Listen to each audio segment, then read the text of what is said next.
Bom, pessoal, então dando prosseguimento aí aos nossos vídeos, no final do vídeo passado a gente viu a primeira maneira de como construir um data frame no R.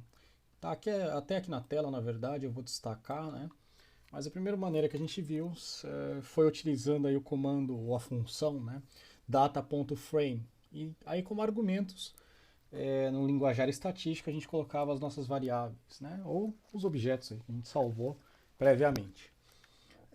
No vídeo de hoje, a gente vai conversar um pouco sobre como manipular esses data frames. Manipular, obviamente, no bom sentido, tá? O que a gente vai fazer? Bom, a primeira coisa o R, na realidade, ele já vem com alguns conjuntos de dados aí salvos de alguma maneira, tá? Para a gente acessar esses conjuntos de dados, a gente pode utilizar a função data, abre o parênteses, fecha o parênteses. Então, Ctrl Enter, abriu aí uma nova aba, né? Cada uma dessas linhas que a gente tem aqui, então, que eu estou destacando, são aí, ou cada uma né, um conjunto de dados diferente, tá? Na realidade, isso é da biblioteca base do R. A gente não conversou ainda sobre como carregar outras bibliotecas, mas dependendo do tipo de análise que a gente vai fazer, é necessário carregar novas bibliotecas, tá? E quando a gente carrega novas bibliotecas, em geral, essas bibliotecas vêm com outros tipos de conjuntos de dados também, tá? Então o que a gente vai fazer? A gente vai simplesmente pegar um desses conjuntos de dados que já estão aqui, ou um desses data frames que já estão disponíveis no R e trabalhar em cima deles, tá? Então voltando para o nosso script, o conjunto de dados que a gente vai trabalhar, esse iris aqui, né, ou iris em português, enfim, para a gente carregar o conjunto de dados, ou carregar esse data frame, a gente vai utilizar a mesma função, então data, e colocar o nome do data frame aqui dentro, né, o nome dos dados. Certo, está carregado. Então, vamos imprimir esse conjunto de dados. Como é que eu imprimo isso? Basta eu digitar o nome dele, iris, né? E aqui no meu output eu tenho impresso o meu conjunto de dados iris. Tudo bem? Ele é um conjunto de dados bem famoso na realidade, que a gente poderia pegar mais informações no arquivo de help dele, tá? Mas como a gente não conversou ainda sobre o help do R, a gente deixa isso para uma próxima conversa, tá? Para a gente imprimir de uma maneira um pouco mais sofisticada, né, ou mais bonitinho, né, o que a gente pode fazer? A gente pode utilizar essa função view aqui, tá? E essa função view com um V maiúsculo inicialmente. Então, view, o nome do meu dataset, Ctrl Enter. Essa função ela acaba criando uma nova aba aqui em cima, certo? Eu vou ter as minhas observações do meu data frame separadas em colunas. Cada uma dessas colunas seriam as variáveis que eu estou trabalhando dentro do meu dataset, ou cada um dos objetos aí que foram salvos de alguma maneira. Se eu abaixar a barra de rolagem até o final, eu vou ter a quantidade de linhas, ou a quantidade de observações que eu tenho no meu dataset. Então esse dataset ele é composto por 5 colunas, que seriam as 5 variáveis que eu estou trabalhando, e com 150 observações. Voltando para o script aqui,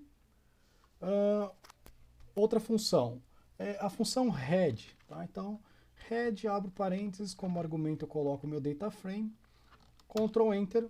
A função head, ela vai fazer o seguinte, ela vai imprimir para mim o início do data frame. Tá? Eu posso manipular, bom, por default, na verdade, ela imprime 6 linhas, tá? Eu posso manipular essa quantidade de observações impressas. Para isso, basta eu adicionar um novo argumento na função head. Então, o primeiro argumento é o meu data frame, e o meu segundo argumento é a quantidade de linhas que eu quero imprimir. Então, Ctrl Enter de novo, observa que eu tenho novamente o início do meu data frame, e agora com 10 linhas impressas. Por que é interessante utilizar essa função? Como a gente está trabalhando com um data frame que já vem salvo com R, ou já vem dentro aí do R de alguma maneira, a gente sabe que está tudo salvo, o data frame está salvo de maneira adequada para análises futuras. Mas é muito comum que a gente importe, né, conjuntos de dados ou data frames aí, externos, certo? Então é legal a gente, a princípio, saber se está tudo salvo certinho. E essa função head aí serve mais ou menos para isso. Temos também a outra função, que é a função tail. Tá? Primeiro argumento eu coloco o meu conjunto de dados, segundo argumento a quantidade de linhas que eu quero que seja impressa. Então, Ctrl Enter. A ideia é parecida lá com a função head, só que ao invés de imprimir o início do data frame, ele vai imprimir para mim o final desse data frame. Tudo bem? Então a ideia é bem parecida. No vídeo passado, a gente viu uma função que imprimia para a gente, nessa função length aqui, ela imprimia para a gente o tamanho dos vetores que a gente estava trabalhando, né? O tamanho dos objetos aí. O que acontece se a gente utilizar essa mesma função num data frame? Vamos ver aqui. Então, length de íris me retorna aqui no output o valor 5. O que significa esse valor 5? A função retorna para mim, então, a quantidade de colunas que a gente tem dentro do data frame. Então, a gente pode olhar aqui em cima, na verdade, né? A gente tem 5 colunas. Essas 5 colunas são a resposta, então, dessa função length. Como a gente está trabalhando com data frame, é mais interessante a gente saber a dimensão dele, não simplesmente a coluna. Então, a dimensão, a quantidade de linhas e quantidade de colunas, pode ser obtida pela função din. Então, din, meu data frame aqui dentro, Ctrl Enter, e ele vai me imprimir aí dois valores, né, 150 e 5. 150 significa a quantidade de linhas que eu tenho, ou a quantidade de observações, e 5 é a quantidade de colunas, ou a quantidade de variáveis que eu tenho dentro do meu data frame. Tudo bem? Próxima função. A gente tem a função str. Então, str do meu data frame, ele vai imprimir para mim um resumo sobre a estrutura do meu data frame. Então, na primeira linha de saída aqui no meu output, eu tenho exatamente a mesma saída da função din, indicando a quantidade de observações que eu tenho, 150, e eu tenho 5 variáveis ou 5 colunas. Além disso, ele vai imprimir cada uma, o nome, né, de cada o rótulo de cada coluna que eu tenho dentro do meu data frame. E além de imprimir cada coluna que eu tenho dentro do meu data frame, ele vai me indicar o tipo, né, ou a classe dos valores dentro dessa coluna. Eu tenho as primeiras 4 colunas como numéricas e a minha última coluna como um fator.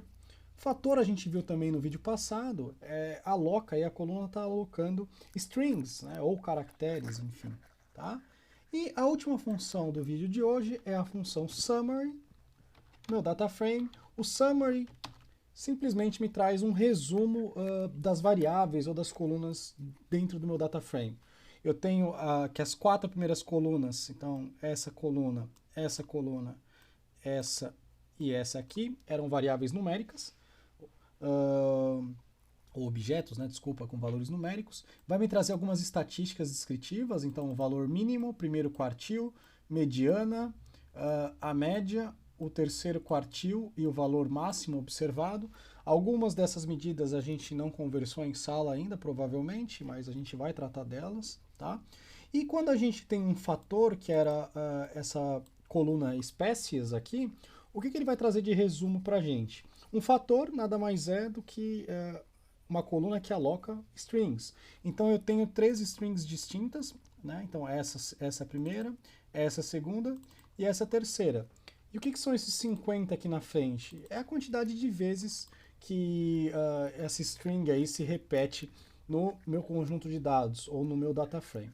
Tudo bem? Então no próximo vídeo a gente continua falando sobre algumas outras funções importantes para manipulação do data frame. Obrigado.